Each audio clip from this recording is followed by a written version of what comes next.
Hello and welcome to the crack Bengal YouTube channel. তোমাদের সকলকে আরও একবার স্বাগত জানাই আমাদের ইকোনমির সেকেন্ড ক্লাসে। আমরা প্রথম দিন পড়েছি ব্যাংকিং সম্পর্কিত যে মানি সম্পর্কে যা যা রিলেটেড টপিকস ছিল মানি সম্পর্কে পড়েছি। আজকে আমাদের সেকেন্ড ক্লাস হবে এবং সেকেন্ড ক্লাসে আমরা যেটা পুরো ব্যাংকিং রিলেটেড।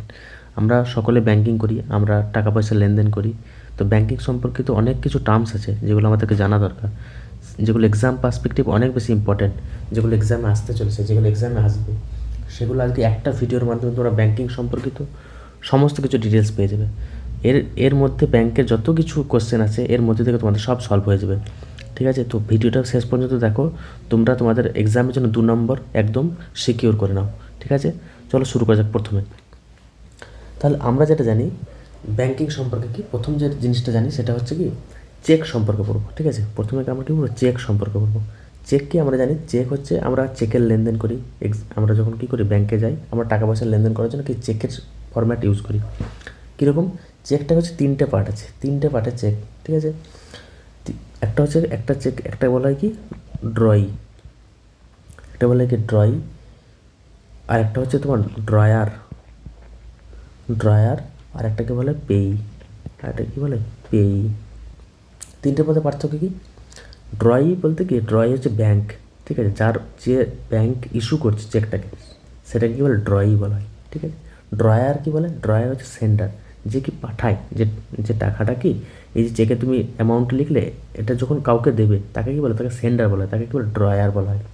আরেকটা কি, আরেকটা হচ্ছে তোমার পেই, যাকে পাঠানো হয়, রিসিপিয়েন্ট, যে কী করে চেকটা কি নেয়, তারপরে কি টাকাটা উইথড্রল করে নেয় ব্যাংক থেকে, টাকাটা কী করে উইথড্রল করে নেয়, তাকে কী বলে পেই বা রিসিপিয়েন্ট।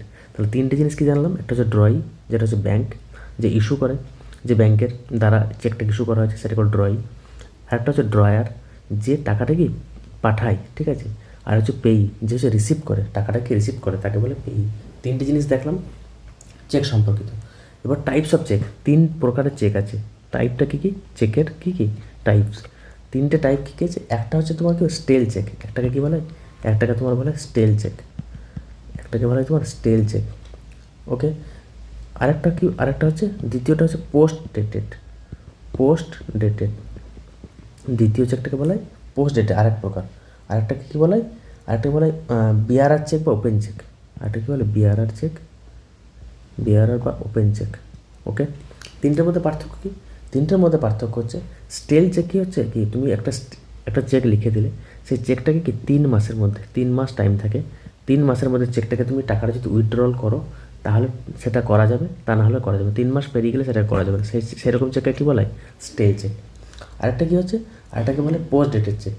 পোস্ট ডেটেড চেক কোনটাকে বলে, একটা পোস্ট ডেটেড চেকে কেউ একটা স্পেসিফিক ডেট দেওয়া থাকে, সাপোজ একটা ডেট দেওয়া থাকলে আজকে হচ্ছে 17 ফেব্রুয়ারি, তো সাপোজ মার্চ মাসের 15 তারিখে ডেট দেওয়া থাকলো, তো তোমাকে এই ডেটের মধ্যে, এই ডেটের মধ্যে তোমাকে কি টাকাটা উইথড্রল করে নিতে হবে, তা নাহলে কি সেই চেকটা কি ইনভ্যালিড হয়ে যাবে। তাহলে প্রথম যেটা হচ্ছে সেটা হলো স্টেল চেক, দ্বিতীয় যেটা সেটা কি দেখলাম সেটা হচ্ছে পোস্ট ডেটেড চেক, আর 3 নম্বর যেটা হচ্ছে বিআরআর চেক বা ওপেন চেক। মানে কি এই চেকে তুমি লিখে দিলে যে কেউ এনক্যাশ করে নিতে পারে, যে কেউ টাকাটা কি তুলে নিতে পারে। তাহলে 3 প্রকার চেক দেখলাম। তাহলে কি দেখলাম, 3টে পার্টি দেখলাম চেকের, 3টে পার্টি কি, একটা হচ্ছে ড্রই, একটা হচ্ছে ড্রয়ার, আর একটা হচ্ছে পেই। 3টে জিনিস দেখলাম, 3টে টাইপের চেক দেখলাম। কী কী 3টে টাইপ, একটা স্টেল চেক, একটাকে বলে পোস্ট ডেটেড চেক, একটা হচ্ছে বিআরআর চেক বা ওপেন চেক। ওকে, তো চেক সম্পর্কিত সমস্ত আইডিয়া ক্লিয়ার হলো। আমরা কারণ চেকে টাকার লেনদেন করি, টাকার কারবার করি, তো চেক সম্পর্কে আমাদের জানা দরকার ছিল, এক্সামে এটা আসতে পারে। ওকে, নেক্সট যেটা দেখবো আমরা, দেখবো এইটা আমরা সকলে জানি, এটা আমাদের ব্যাংকের পাসবুক, সকলে আমরা এর সম্পর্কে আমাদের অ্যাকাউন্ট আছে। এটাকে কী বলে, এটাকে বলে IFSC code.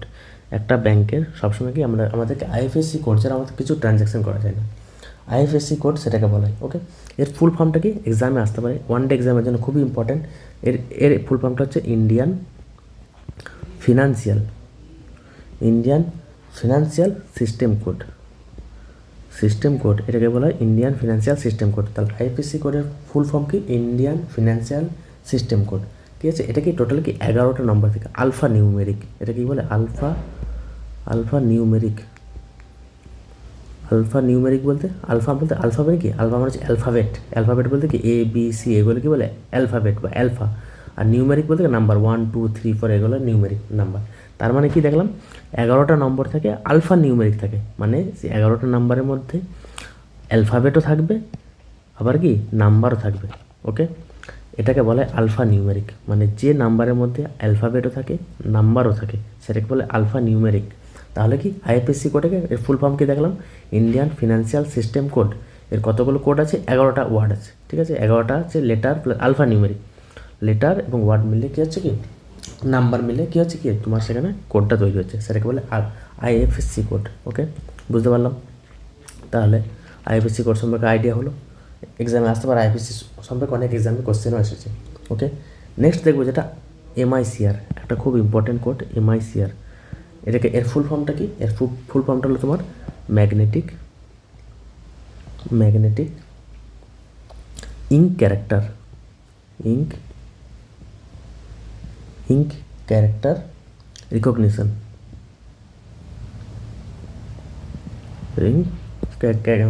Magnetic ink character recognition, এটাকে বলে এমআইসিআর কোড। এমআইসিআর কোড কোথায় থাকে, এই দেখো এটাকে বলে এমআইসিআর কোড। এটা একটা হচ্ছে আলাদা টাইপের, এটা কি আয়রন অক্সাইড দিয়ে তৈরি, আয়রন অক্সাইড দিয়ে এটা কি রিটেন থাকে। কারণ কি যখনই চেকটাকে মেশিনের মধ্যে ঢোকানো হয়, অটোমেটিক মেশিনের মাধ্যমে মেশিন কী করে, এই চেকটার নাম্বারটা কী করে নেয়, তোমার ধরে নেয়, ঠিক আছে। এই নাম্বারটা ছাড়া কিন্তু এই চেকটা কিন্তু চলবে না। ওকে, বুঝতে পারা গেল। তাহলে এটা কী বলে এমআইসিআর কোড, এটা কি আয়রন অক্সাইড দিয়ে, এটা কীভাবে লেখা থাকে, রিটেন কীভাবে থাকে, আয়রন অক্সাইড, ঠিক আছে, এটা মনে রাখবে। তাহলে এমআইসিআর কোড কোথায় থাকে, তোমার থাকে তোমার চেকবুকে, বুঝতে পারা গেল। এর ফুল ফর্মটা কি, ম্যাগনেটিক ইঙ্ক ক্যারেক্টার রিকগনিশন, বুঝতে পারা গেল। এর কাজটা কি, এখানে কি এই যে ওয়ার্ডটা দেখো, এখানে দেখো, এখানে কি এখান থেকে সিটি কোড থাকে, এটা ব্যাঙ্ক কোড থাকে, আর একটা কি ব্রাঞ্চ কোড থাকে, 3টে রকম টাইপের কোড মিলিয়ে এমআইসিআর কোডটা তৈরি হয়। ওকে, বুঝতে পারা গেল। এটা একটা আলাদা টাইপের লেখাটা দেখো, লেখাটা কি একটা আলাদা টাইপের, সেই জন্য কি বলে এমআইসিআর কোড বলা হয়। ওকে, এরপর যেটা আমরা দেখবো সেটা হচ্ছে আমরা দেখবো একটা কনসেপ্ট দেবো, একটা হচ্ছে তোমার ডিমান্ড ড্রাফট, আর একটা হচ্ছে ওভারড্রাফট। এই যতগুলো ওয়ার্ড বলছি, যতগুলো কনসেপ্ট বলছি, সমস্ত কনসেপ্টগুলো ভালো করে মনে রাখবে, কারণ এক্সাম পার্সপেক্টিভে খুবই ইম্পর্ট্যান্ট এটা। ওকে, তাহলে ডিমান্ড ড্রাফটটা কি আর ওভারড্রাফটটা কি এটা আমরা দেখবো এরপর,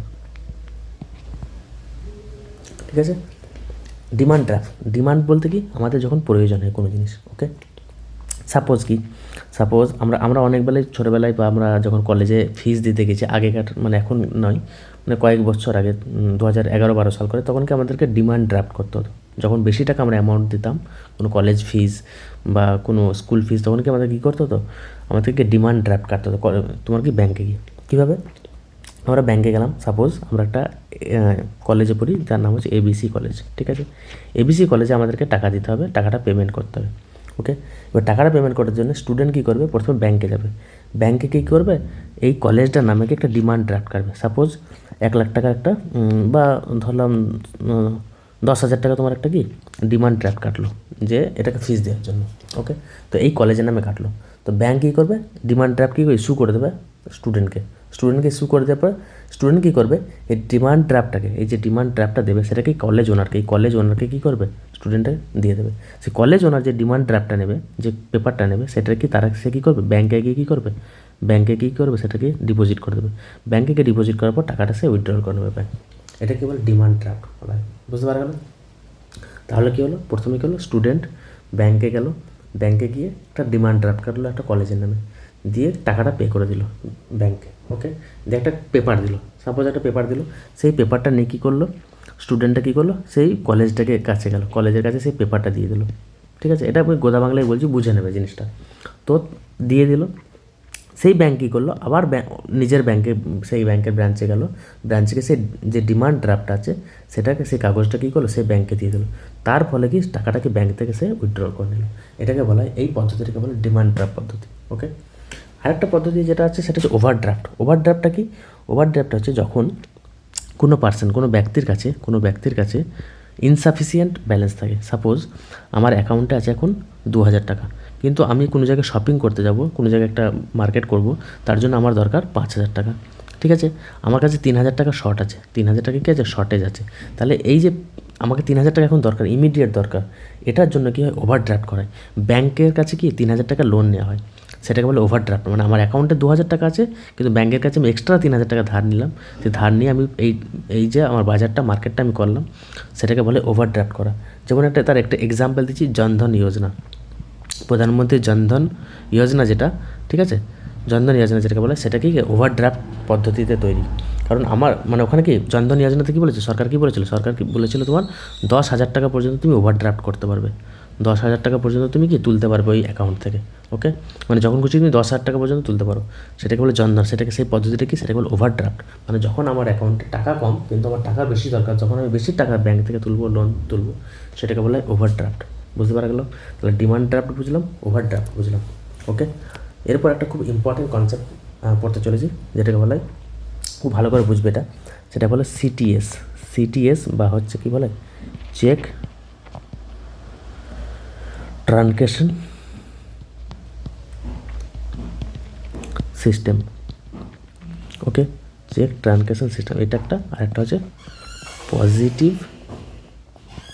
পে মেকানিজম। ঠিক আছে, আজকে এখন যেটা আমরা পড়ছি সেটা কি, সেটা আমরা ব্যাঙ্কিং রিলেটেড কিছু টার্মস পড়ছি, ঠিক আছে, যেগুলো এক্সাম পার্সপেক্টিভ খুব বেশি ইম্পর্টেন্ট। আমরা এখনও পর্যন্ত কনসেপ্টে ফুল কনসেপ্ট যেগুলো, সেগুলো কিন্তু ঢুকিনি, এর পরবর্তীকালে ধীরে ধীরে ক্লাসে ঢুকবো। ওকে, এটা আমরা পুরোপুরি বেসিক্স পড়ছি। ওকে, তাহলে চেক ট্রানজ্যাকশন সিস্টেম বা সিটিএস, ঠিক আছে, এই জিনিসটা কী না, আগে আমরা কী করতাম, আগেকার দিনে মানে অনেক পদ্ধতি কী ছিল, আমরা চেক তুলতাম, চেকটা তুলে সেই যে ব্যাংক যে মানে ইনস্টিটিউটে বা কোনো ব্যক্তিকে যখন দেওয়া হতো, সেই চেকটাকে সেই ব্যক্তিকে ডিরেক্টলি আমরা গিয়ে দিতাম, সেই ব্যক্তিটাকে ডিরেক্টলি দিয়ে সে গিয়ে আবার তুলে নিত। ওকে, কিন্তু এখনকার পদ্ধতি আমরা অনেক এগিয়ে গেছি, অ্যাডভান্স যুগে আছি, তাই আমাদের পদ্ধতি অনেক চেঞ্জ হয়ে গেছে, নতুন নতুন পদ্ধতি আরবিআই আনছে। তো তার মধ্যে একটা পদ্ধতি হচ্ছে চেক ট্রানজ্যাকশন সিস্টেম। যেমন এটা কি, সাপোজ কোনো এক ব্যক্তি, মানে আমি কোনো ইনস্টিটিউটে, সাপোজ আমি ইনস্টিটিউটে কাজ করি, যেটা হচ্ছে তোমার ক্র্যাক বেঙ্গলে আমি জব করছি। ওকে, এবার ক্র্যাক বেঙ্গলে আমি জব করছি, ঠিক আছে। এবার ক্র্যাক বেঙ্গলে ওনার কী করছে, সাপোজ আমাকে পে করবে কীভাবে, আমাকে একটা চেক এইভাবে চেকটা কী করছে, আমার নামে কি চেক একটা ক্রিয়েট করেছে। এবার চেকটা কী করবে, সেই ওনার কী করবে, ক্লিক করবে ফটোতে, মোবাইল ফোনে কী করবে সেটাকে ক্লিক করবে। ওই ফটোটা ক্লিক করার পর, চেকটাকে ক্লিক করার পর সে কী করবে, তাহলে কী করলো, ক্র্যাক বেঙ্গল ওনার কী করলো, সে কী করলো, চেকটার কি ফটো ক্লিক করলো, চেকটার ফটো ক্লিক মানে একটা ফটো ক্লিক করার পর সে কী করে দিল, তার ব্যাংকে, নিজের ব্যাংকে, যেমন সাপোজ অ্যাক্সিস ব্যাংকে অ্যাকাউন্ট আছে, তো অ্যাক্সিস ব্যাংকে পাঠিয়ে দিল, ফটোটা ক্লিক করে অ্যাক্সিস ব্যাংকে পাঠিয়ে দিল। এবং এই যে চেকটা ফিজিক্যালি আমার হাতে দিয়ে দিল, আমি হচ্ছে তার এমপ্লয়ি, তো আমার হাতে দিয়ে দিল, ঠিক আছে। এবার আমি নিয়ে গিয়ে কী করলাম, চেকটাকে সাপোজ আমার হাতে দিল, এবং আমি এই চেকটাকে নিয়ে গিয়ে কী করলাম, আমার হচ্ছে সাপোজ এসবিআই ব্যাংকের অ্যাকাউন্ট আছে, আমি এসবিআই ব্যাংকে এই চেকটাকে দিয়ে দিলাম। এসবিআই কী করবে, এসবিআই এই চেকটাকে কী করবে, তোমার স্ক্যান করবে। এসবিআই কী করবে, এই চেকটাকে কেউ স্ক্যান করবে, স্ক্যানের ফটো, এই যে স্ক্যান করার পর এই ফটোটা কী করলো, অ্যাক্সিস ব্যাংকে পাঠিয়ে দিল। অ্যাক্সিস ব্যাংক কী করলো, অ্যাক্সিস ব্যাংক দেখলো যে এই যে ফটোটা পাঠালো জেপিজি ফরম্যাটে পাঠিয়ে দিল, জেপিজি ফরম্যাটে এসবিআই কী করলো, অ্যাক্সিস ব্যাংকে পাঠিয়ে দিল। এবং যে ক্র্যাক বেঙ্গলের যে ওনার, সে কী করলো, এই যে ছবিটা, তাহলে অ্যাক্সিস ব্যাংক কী করলো, এই যে জেপিজি ছবিটা আর এর যে ছবিটা, এই দুটো ছবি কী করলো, ম্যাচ করবে, ম্যাচ করার পর যখন দেখবে দুটো ছবি ঠিক হয়েছে, তখন সে টাকাটা রিলিজ করে দিল। তাহলে এখানে প্রবলেমটা কি সলভ হলো, এর মাধ্যমে প্রবলেমটা কি সলভ হলো। সাপোজ আমাকে ব্যাংক চেকটা পে করেছিল কত টাকার, 50,000 টাকার স্যালারি আমাকে দিয়েছিল সাপোজ। আমি কি করে এটাকে 5 লাখ টাকার করে দিয়েছি, ঠিক আছে। আগে কী করা হতো, 5 লাখ একটা শূন্য বসিয়ে দিলাম, দিয়ে আমি টাকাটা বেশি করে উইথড্র করে নিতে পারলাম। কিন্তু এই পদ্ধতিটা আসার ফলে সেটা হলো না। কী কারণে হলো না, কারণ কি অলরেডি তার কাছে কি অ্যাক্সিস ব্যাংকের কাছে এইখান থেকেই অলরেডি একটা ছবি আছে, ফার্স্ট কপিটা অলরেডি অ্যাক্সিস ব্যাংকের কাছে পৌঁছে গেছে। এরপর যে এসবিআই যে স্ক্যান করে যে ছবিটা দেবে, সেখানে যদি 5 লাখ টাকা দিই, 5 লাখ টাকা একটা শূন্য যদি বাড়িয়ে দিই, তাহলে কি ছবিটা ম্যাচ করছে না, ছবিটা ম্যাচ না করলেই সেটা কী হলো, ক্যান্সেল হয়ে গেলো। আর এই পদ্ধতি তখন বলা হয় সেটাকে হলো পজিটিভ পে মেকানিজম, মানে কি পজিটিভলি, মানে কোনো নেগেটিভের এখানে জায়গা নেই। তাহলে যখনই দুটো ছবি ম্যাচ করছে না, তখন সেটাকে বলে পজিটিভ পে মেকানিজম। কিন্তু এই যে ওভারঅল পদ্ধতিটাকে বলা হয় চেক ট্রানজ্যাকশন সিস্টেম। বুঝতে পারা গেলো? তাহলে কী হলো, জিনিসটা আরেকবার ভালো করে ক্লিয়ারলি বোঝো। প্রথমে ক্র্যাক বেঙ্গলে ওনার কী করলো, একটা চেক আমাকে ইস্যু করলো, চেকটার ফটো ক্লিক করলো, সে তার নিজের ব্যাংকে পাঠিয়ে দিল। তারপর কী করলো, ক্র্যাক বেঙ্গলের ওনার কী করলো, আমাকে সেই চেকটা দিল। আমি কী করলাম, সেই চেকটা নিয়ে গিয়ে আমার ব্যাংকে কী করলাম, ডিপোজিট করে দিলাম। আমার ব্যাংক সেটা কী করলো, সেটা স্ক্যান করলো এবং স্ক্যানের যে জেপিজি ছবিটা অ্যাক্সিস ব্যাঙ্কে আবার পাঠিয়ে দিল। তাহলে অ্যাক্সিস ব্যাঙ্ক কী করলো, দুটো ছবিকে দেখলো, দুটো ছবি যে সেম আছে কিনা। যখনই দেখলো দুটো ছবি সেম আছে, দুটো ব্যক্তিকে যাকে পে করবে সেই ব্যক্তিটাও সেম, তখন কী হলো, অ্যাক্সিস ব্যাঙ্ক কী করলো, টাকাটা কী করলো, রিলিজ করে দিল। এই পদ্ধতিটিকে বলা হয় চেক ট্রানজ্যাকশন সিস্টেম। আর এই যে যদি দুটো ছবি মিল না পায়, দুটো ছবি যদি আলাদা হয়ে যায়, তখন সেটাকে বলে পজিটিভ পে মেকানিজম। তাহলে আশা করছি দুটো জিনিস, দুটো কনসেপ্ট তোমাদের ক্লিয়ার হয়েছে। যদি না ক্লিয়ার হয় আরেকবার ব্যাক করে দেখো, ভালো করে বুঝতে পেরে যাবে। এরপর আরেকটা ইম্পর্ট্যান্ট কনসেপ্ট পড়বো, যেটা আমরা প্রায়ই এটা নিয়ে দেখেছি এবং এটার উপর কাজ করেছি। তিনটে জিনিস দেখব, ঠিক আছে।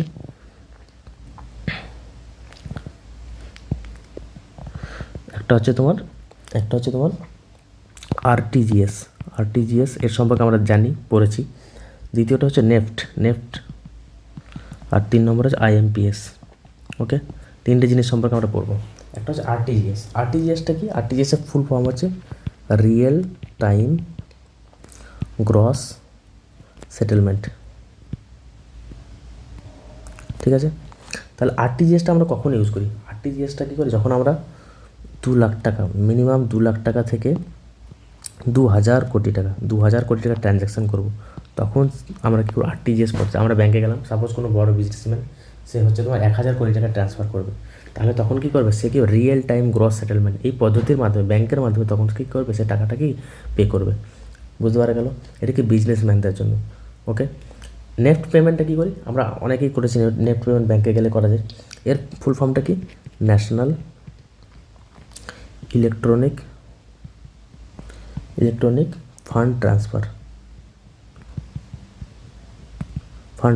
ওকে, নেফটের ফুল ফর্ম কি, এক্সামে আসতে পারে, ওয়ান ডে এক্সামের জন্য খুবই ইম্পর্টেন্ট। নেফটের full form national electronic fund transfer.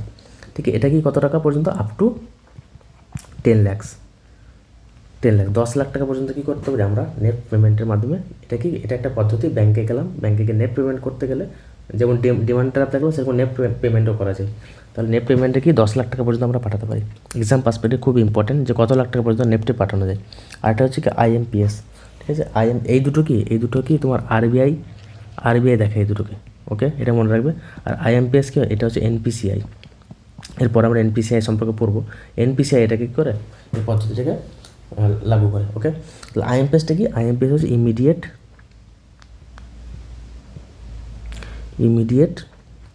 Payment service.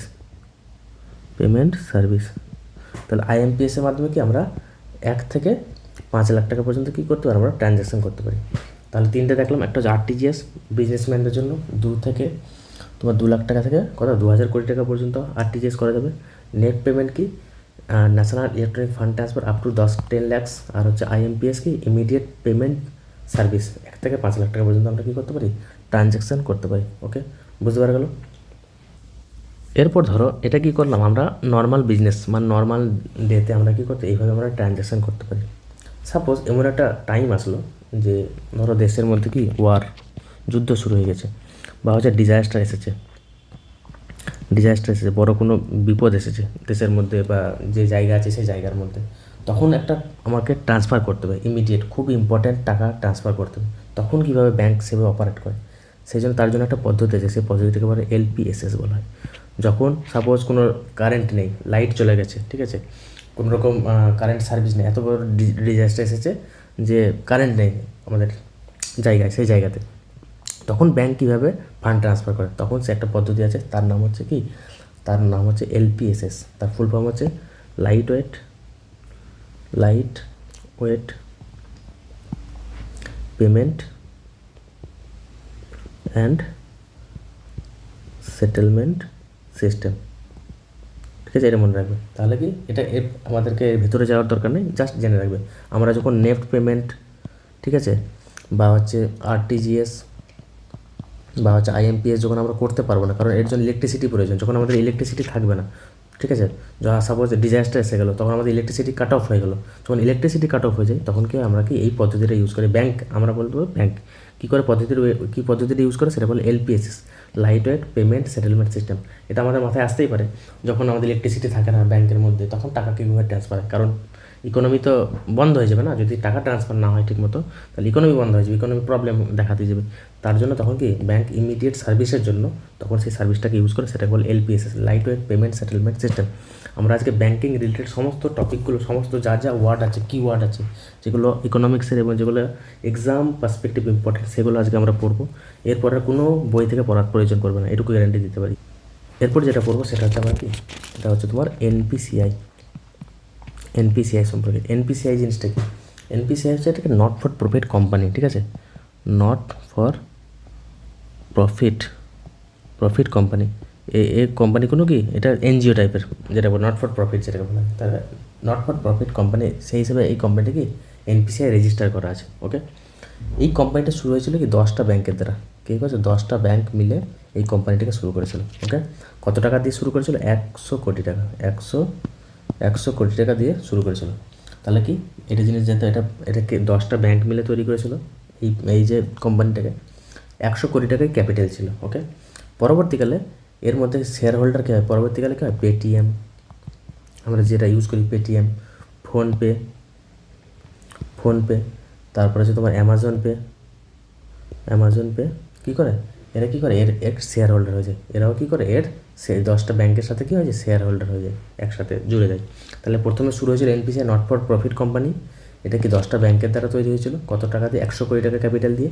পরবর্তীকালে পেটিএম, ফোনপে এবং কি অ্যামাজন পে কী হয়? অ্যাড হয়ে যায় এর সাথে।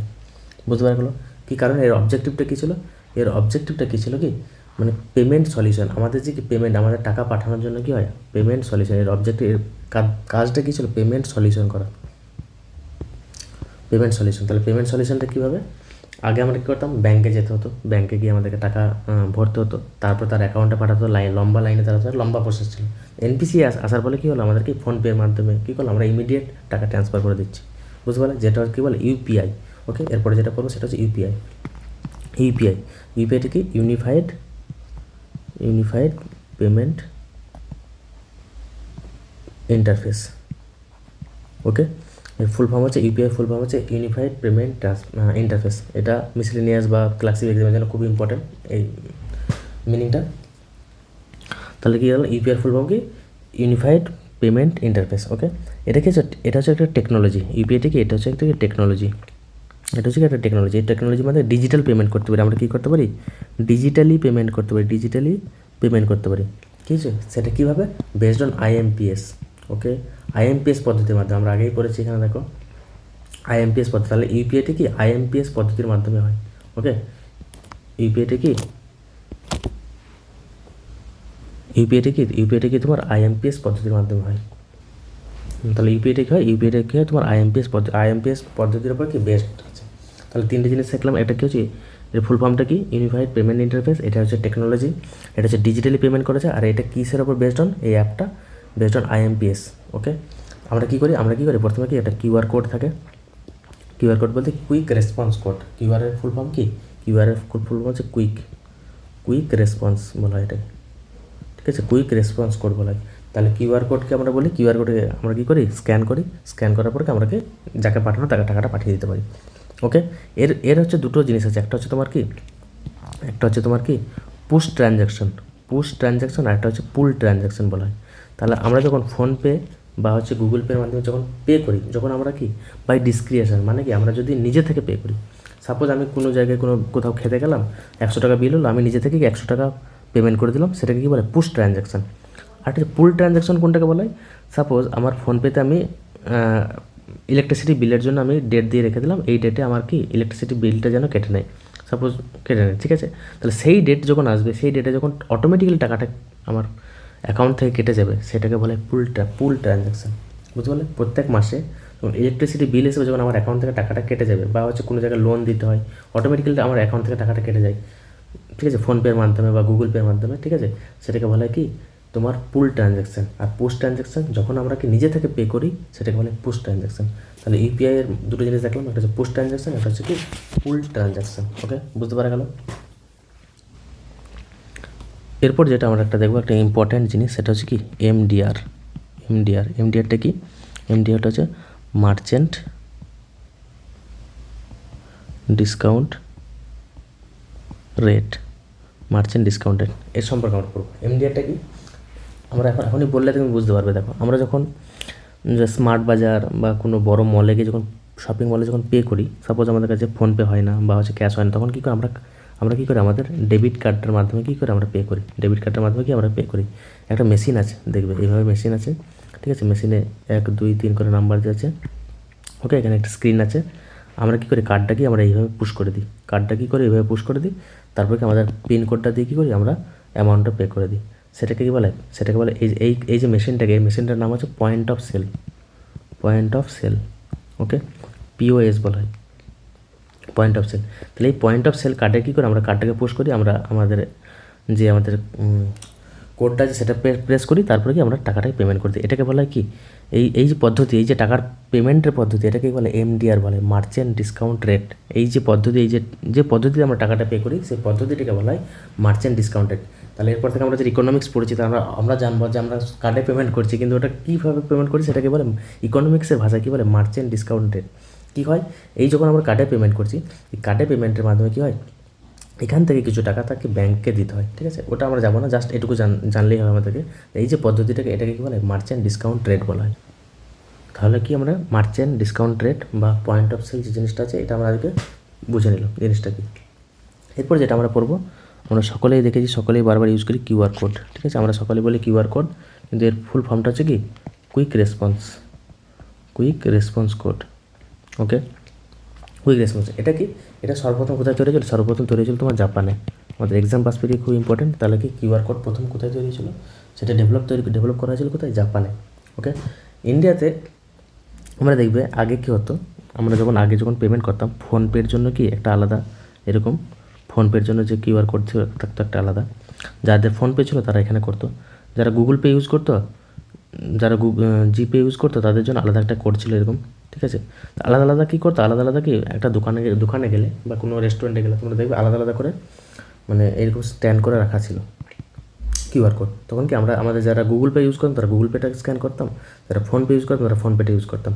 কিন্তু পরবর্তীকালে সরকার কী করলো, আরবিআই কী করলো, মার্জ করে দিল, এবং মার্জ করে দিয়ে বলে দিল যে একটাই কিউআর কোড হবে, ঠিক আছে, একটাই কিউআর কোড হবে। সেই একটাই কিউআর কোডে কী করবে, সবাই যে কোনো, আমার যদি গুগল পে থাকে, আমার যদি ফোনপে থাকে, ঠিক আছে, আমার এয়ারটেল পেমেন্ট যাই পেমেন্ট পে থাকুন না কেন, ঠিক আছে, সেই একটাই কিউআর কোডকে কি আমরা স্ক্যান করে আমরা কি পে করতে পারবো, ওকে, বুঝতে পারা গেল।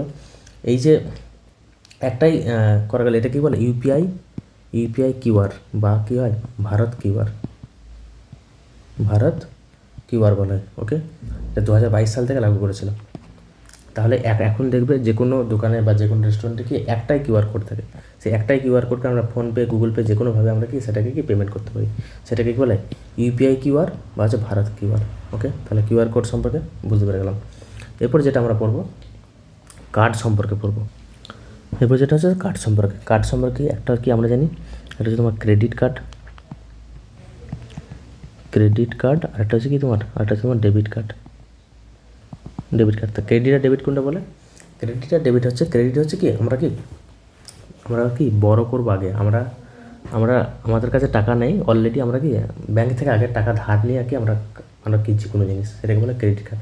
আর ডেবিট কার্ড কি আমাদের ব্যাংকের অ্যাকাউন্টে অলরেডি কিছু অ্যামাউন্ট আছে, কিছু টাকা আছে, তার মাধ্যমে যখন আমরা কিনছি সেটাকে বলে কি ডেবিট কার্ড। ক্রেডিটটা কি ব্যাংক থেকে আমরা লোন নিচ্ছি এক হিসাবে, এই যে এই কার্ডটা কি বলে ক্রেডিট কার্ড। এই কার্ডের মাধ্যমে কি আমরা কেনাকাটা করতে পারবো, বাজার করতে পারবো, একটা লিমিট থাকে যে কোনো কার্ডের, তো সেই কার্ডে এত টাকা পর্যন্ত আমরা এই টাকা পর্যন্ত কি আমরা কী করতে পারি, কেনাকাটা করতে পারি। সেটাকে আমরা কি ব্যাংক থেকে লোন নিচ্ছি, সেটাকে বলে ক্রেডিট। তার ফলে কি ব্যাংকে আমাদের কাছে একটা ইন্টারেস্ট নেয়, আর ডেবিট কার্ডে আমরা অ্যাকাউন্টে সাপোজ 10,000 টাকা আছে, এই 10,000 টাকার মধ্যে কি আমাকে কি শপিং করতে হবে বা কেনাকাটা করতে হবে, সেটাকে বলে ডেবিট কার্ড। বুঝতে পারা গেল দুটোর মধ্যে পার্থক্য। আরেকটা কার্ড হচ্ছে, দেখো এই জিনিসটা দেখো, এটা কি বলে ইএমভি কার্ড, এটাকে কি বলে ইএমভি। এর ফুল ফর্মটা কি, এর ফুল ফর্মটা হচ্ছে ইউরোপে প্লাস মাস্টার কার্ড প্লাস হচ্ছে ভিসা চিপ।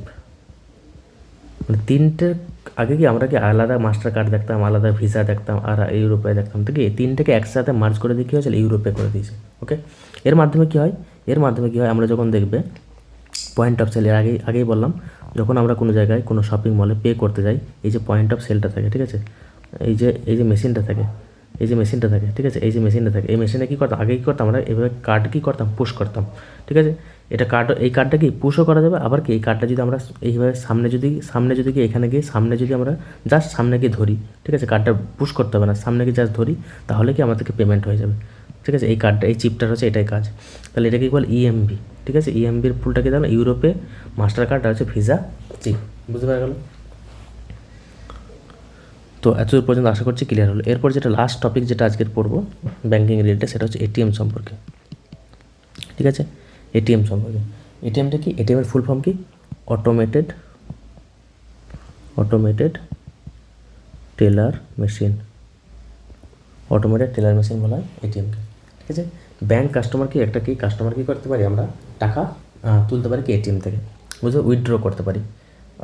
তাছাড়া কি আমরা আমাদের ব্যালেন্স কি সেটাও চেক করতে পারি এটিএমের মাধ্যমে, without using any bank branch, ঠিক আছে। আমরা কোনো ব্যাঙ্কের ব্রাঞ্চে না গিয়ে কী করতে পারি, এটিএমের মাধ্যমে আমাদের কত টাকা ব্যালেন্স আছে, আমরা কত টাকা উইথড্র করা, আমরা সব কিছু দেখতে পারি কি এটিএমের মাধ্যমে, ওকে। তাহলে এটিএমের যে নেটওয়ার্ক, ঠিক আছে, এটিএমের যে নেটওয়ার্ক, এই যে টেকনোলজি, এই টেকনোলজির নাম, কোন টেকনোলজির মাধ্যমে এটিএমটা চলে, ঠিক আছে, এটা খুব জানা দরকার। সেটা কী বলে, ন্যাশনাল ফিনান্সিয়াল সুইচ।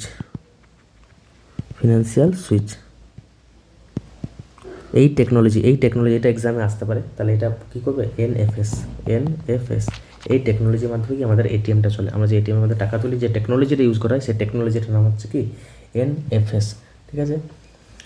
এই যে টেকনোলজি, এই টেকনোলজিটা কে তৈরি করেছে, সেটা হচ্ছে কি এনপিসিআই, ওকে। এনপিসিআইয়ের মাধ্যমে এই নেটওয়ার্ক কি, এনপিসিআইয়ের যে টেকনোলজি সেটার নাম হচ্ছে এনএফএস, ওকে, বুঝতে পারা গেলো। এবার হচ্ছে এটিএম হচ্ছে তিন টাইপের হচ্ছে কি, এটা আমাদের এটিএম আছে। একটা হচ্ছে তোমার কি ব্যাংক লেভেল, একটা হচ্ছে তোমার কি brown level,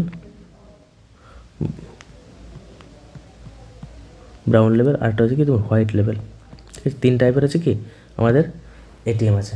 bank level ATM বলতে কি সাপোজ আমাদের এসবিআই একটা ব্যাংক, এবং এসবিআইয়েরই কি আছে, এসবিআইয়েরই কি এটিএম আছে, সেটাকেই বলে ব্যাংক লেভেল। মানে যে ব্যাংক আছে সে ব্যাংকেরই নিজস্ব এটিএম আছে, যেমন পিএনবি, পাঞ্জাব ন্যাশনাল ব্যাংক বলে একটা ব্যাংক আছে, এবং পাঞ্জাব ন্যাশনাল ব্যাংকেরও কি একটা এটিএম আছে, ওকে। এটিএম সেই জন্য সেটা বলে ব্যাংক লেভেল, সেই সব এটিএমগুলোকে বলা হয় কি ব্যাংক লেভেল এটিএম, ওকে।